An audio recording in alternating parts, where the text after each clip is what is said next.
My name is Brooke Glazer, and I've been using Procreate for the last couple of years.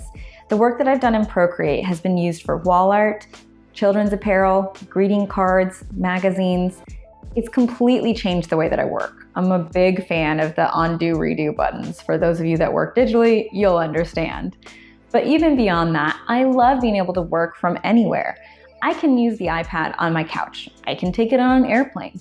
I can take it into a museum, and you can't take messy paints into a museum, but you can bring an iPad Pro.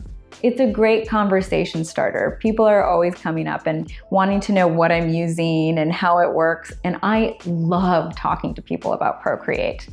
My boyfriend jokes that I should be a rep for Procreate because I'm such a fanatic about showing people how it works. I hear a lot of artists talk about how they don't really get how to use Procreate. And when I first started using it a couple of years ago, I felt the same way. I knew that there were all these big name artists who were using Procreate, but I didn't get what made it so special or unique. So the thing about Procreate is that it's super intuitive once you know what you can do with it. There's all these hidden gestures and hidden tools that get tucked away.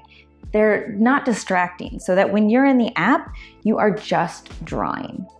I'm a really visual person, so I like to see how things are done, and that's why I made this class. I want you to feel that drawing in Procreate is as natural and intuitive as drawing on pen and paper by the time this class is finished.